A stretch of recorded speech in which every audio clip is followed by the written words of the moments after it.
ತಾ ಮುಂದು, ನಾ ಮೊದಲು, ನಾನೇ ಮೊದಲು, ಹೀಗೆ ಪೈಪೋಟಿಯಲ್ಲಿ ಶೇರ್ ಮಾಡುವವರ ಸಂಖ್ಯೆ ಭಾಳಷ್ಟಿದೆ.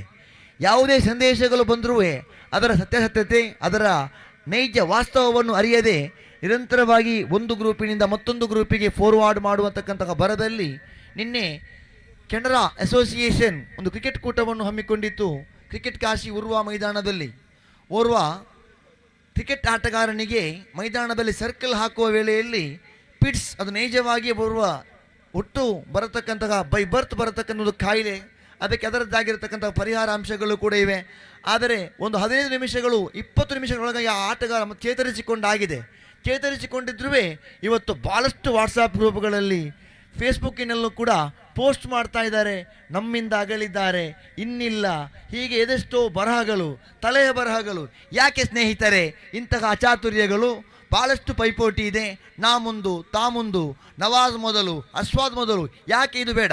ಇದು ಯಾವತ್ತೂ ಸಲ್ಲದು. ಖಂಡಿತವಾಗಿಯೂ ನಾವು ಪ್ರತಿಯೊಬ್ಬರೂ ಕೂಡ ನೈಜ ವಾಸ್ತವತೆಯನ್ನು ಅರಿಯಬೇಕಾಗಿದೆ. ಆ ಕ್ರಿಕೆಟ್ ಕೂಟವನ್ನು ಆಯೋಜನೆ ಮಾಡಿದ ಆಯೋಜಕರು ಕೂಡ ಒಂದು ವಾಯ್ಸ್ ಮೆಸೇಜ್ ಹಾಕಿದ್ದಾರೆ.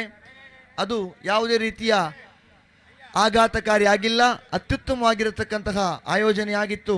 ಅಲ್ಲಿ ಆ ಆಟಗಾರನ ಚೇತರಿಕೆಯನ್ನು ಕೂಡ ಅವರು ಹೇಳಿದರು.